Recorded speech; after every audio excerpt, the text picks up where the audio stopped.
Nako, biglaan ho ito. Senador Escudero, ipapatawag na, iimbestigahan na diyan sa Senado. Bigla ang pagtanggal, pagbaba sa pwesto, ito ang kanyang sinapit. Alright, welcome back to my YouTube channel. I'm Andes Vlog. Nako, ito, iimbestigahan na sa Senado itong si Senador Escudero. Nako po, ay ito na ang hinihintay ng taong bayan. Ipapatawag na ho diyan sa Senado para imbestigahan itong si Senador Escudero. Isang like muna sa video na ito kung nagustuhan nyo po.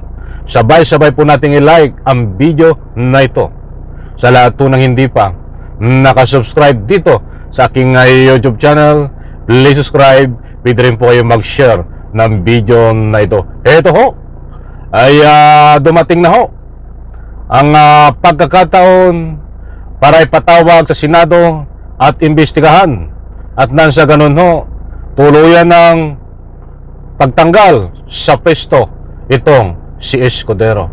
Mga kaibigan, importanteng mahalaga na mapanood nyo po ito at mapakinggan, dahil ito ho ay naaayon na legal na proseso para nang sa ganun bigla ang pagtanggal diyan ho sa pwesto dito ho sa ibabahagi ko po sa inyo.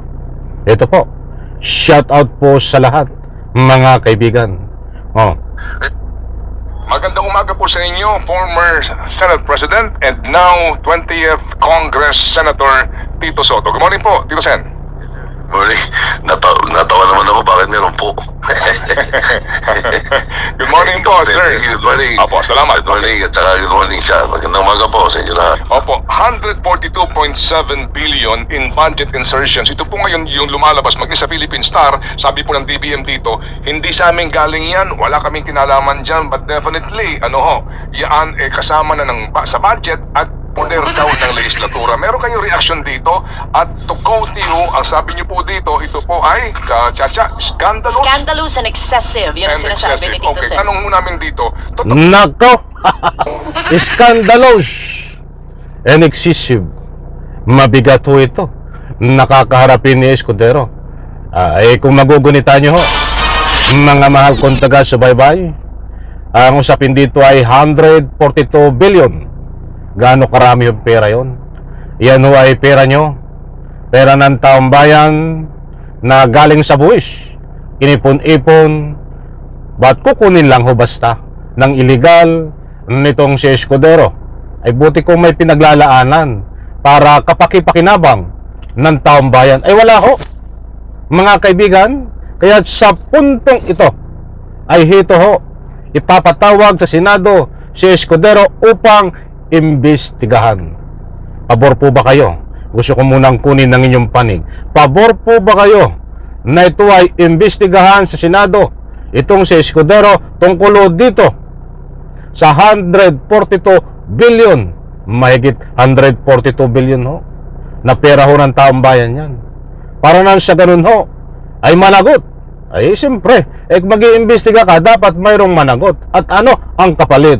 Dapat pa ba itong manatili sa pisto kapag napatunayan na ito ay nagkaroon ng pandaraya at sanhiyo ito, at ito ay patungo na sa pandarambong? Kaya nga ng daraya ay nangungupit para makapandarambong.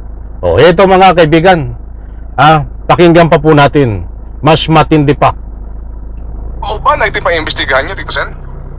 Yes, paiimbestigahan talaga natin yan sapagkat talagang... Ito po ay scandalous. Scandalous and excessive. Yan ang sinasabi ni Tito Okay, Sen. tanong mo namin dito, totoo ba na ito pa imbestigahan nyo, Tito Sen? Yes, paiimbestigahan talaga natin yan sapagkat talagang... baka kung mayroong better word than scandalous, baka yun ang gamitin ko. Hindi wala ako naisip nung that very moment. Sapagkat, tingnan mo naman yung katulad yan, sinasabi ng DBM. Talaga nandun yan. Hindi Maliwanag po mga kaibigan na paiimbestigahan, at sa tulong ho nitong Senador Tito Soto ay magkakaroon po ng Senate investigation diyan po sa nasabing 142 billion. Nang involved po dito ay itong tinutukoy ay si Senador Escudero. Nako, shoutout Senador Escudero. Ano ang masasabi mo dito? Baka ikaw ay tumula na naman ng patalinaga. Hindi na ito madadaan sa patula-tula, sa mga mabilis mong salita, dahil matibay ang ebidensya para sa'yo. O ito, tuloy po natin. Ang kinakaila nila sa kanila galing. Hindi talaga sa kanila galing. Meron mga sources na pinagkunan ang media.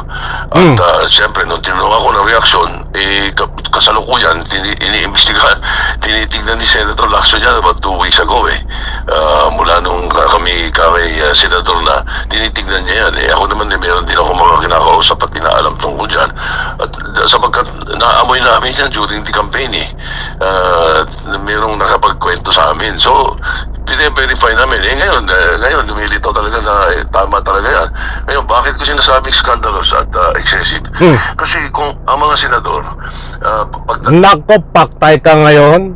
Iyari ka na, Escudero. Magbilang ka na ng araw. Kung hanggang kailan ka dyan sa iyong pisto bilang Senate President. Ito ang magiging sani. Diyan sa pagbaba mo sa pisto, pagtanggal sa pisto, pagtanggal. Pagpatalsik sa pisto bilang ama ng Senado. yung NEP budget ng Presidente aakit sa Congress. Ito mga kaibigan, isa pa. Itutuloy ko po dito. Dahil mas matindi pa ho ito. Mga mahal kong taga-subaybay. Sandali lang ho. Ito.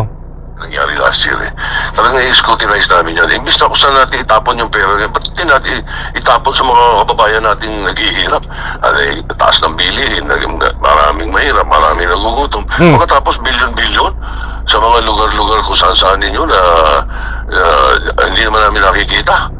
Hindi natin nakita pa natin kung ano nangyari doon sa 10 billion doon sa municipality na yun.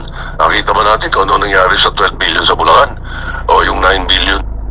Ayan mga kaibigan, nabangan po natin ito dahil mismo kapwa senador na ni Senador Escudero ang nagsiwalat na ito ay papatawag sa Senado upang imbestigahan at nang sa ganun ay lumabas ang buong katotohanan. Mga kaibigan, ang usapin po dito ay pera ng taong bayan. Tapos ganun na lang basta kukunin at ang way, ang paraan ng kanilang pagkuha para makapangupit at makapagdarambong ay isisingit ang budget na yan ay lihim na isiningit at nang sa ganun ay tuluyan nilang mailagay sa sariling bulsa kapag nakuha ang pera ng taong bayan diyan sa naturang isiningit na budget. Abangan po natin ito mga kaibigan. Ano ang magiging resulta nito? Tuluyan na bang magiging daan ito para sa biglang pagtanggal, pagpatalsik sa pisto bilang ama ng Senado dito kay Escudero, itong nasabing pag-imbestiga tungkol dito sa 142 billion. Mahigit 142 billion ito. And ito ay isang uri ng pandarambong at pagnanakaw ng pera ng taong bayan. Sanlay ko sa video na ito. Bye-bye. Palaka.